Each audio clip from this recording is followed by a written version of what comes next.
So in the today's lesson, we are going to discuss about the web terminology. That means what are the different terms that we hear frequently while understanding the UI technologies. First, we have to understand what is application. So an application is a set of programs that runs based on the operating system. Here operating system examples are Windows, Linux, Mac, maybe mobile operating systems such as Android, iPhone, iOS and Windows Phone, etc. So based on this operating system, whenever a program is running on that program or set of programs is called as an application. For example, in the Windows operating system, Notepad is running. The Notepad is an example of application. Based on this Windows operating system, MS Word, MS PowerPoint both are running. That is an example of application.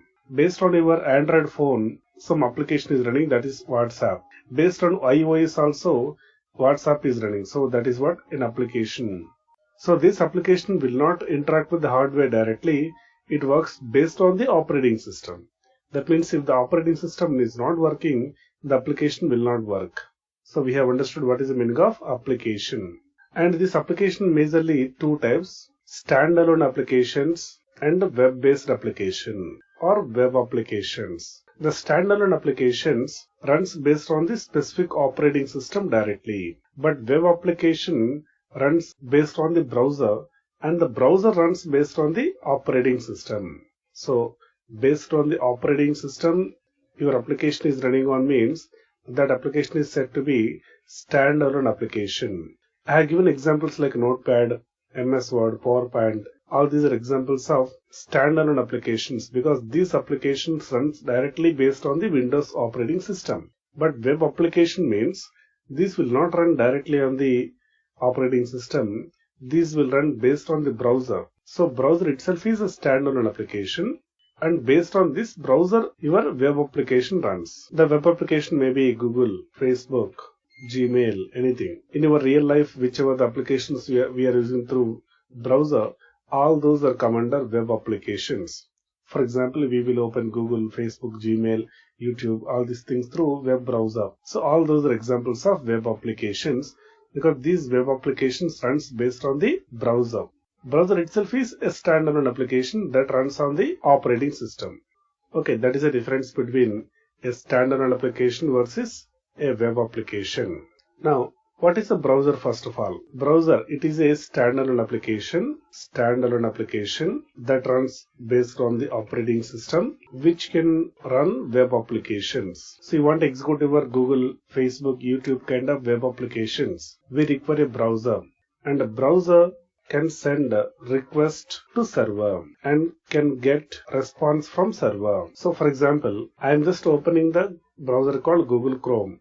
The Google Chrome browser sends request to server. Where it will send the request? So when you just open it and type the URL www.google.com, by typing this address, automatically my browser is sending a request to Google server. So on the Google server on the opposite side, it will receive the request and process the request and send the response to browser. The response is displayed in the browser. That's why you can see Google application. At one side we have browser. Browser is also called as a client, and on the opposite side we will have a server. First, browser sends request to server. Here sending request means its intention: please give me some data, please give me Google page, please give me Gmail page. That is intention of the sending a request. So on the server side what's happening? First it will receive the request and process the request and send response to browser. Receive the request from browser, process the request, send the response to browser.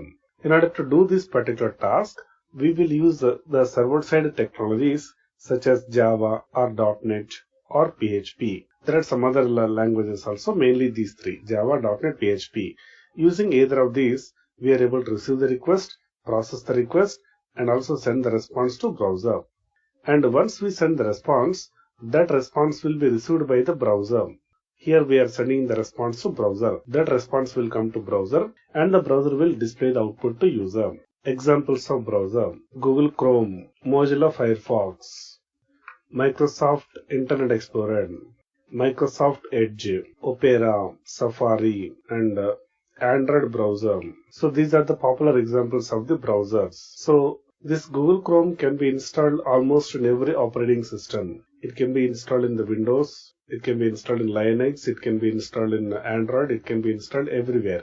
Firefox also mostly installed in every operating system. But this Internet Explorer is available only for Windows. And with Windows 10, we have a new browser called Edge browser available. The Edge browser is a new browser available, which is available in Windows 10. So Microsoft is not recommending this Internet Explorer for Windows 10 generation. They are preferring which one? Edge browser only. And also we have Opera. This Opera also almost available in every operating system, such as Windows operating system, Linux, and Android everywhere. So mostly this is less number of users will use this Opera. Safari is only for iOS. It is mainly designed for iOS and Mac. For Mac systems and iPhones only Safari is available. Of course, there is a old version of Safari was available for Windows. That is just a Safari 5. That is very, very old for Windows.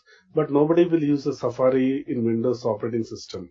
And Android browser means the built-in browser which is available in Android phones by default. And whenever you create a web page, we have to test that web page correctly working or not in these particular browsers. We are responsible to test the web page ourselves, whether it is correctly working or not in these particular browsers only.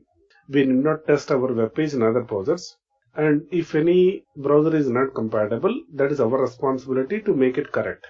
For example, your web page is working fine on Chrome but not working on Firefox or not working on IE. That is our responsibility to make it correct.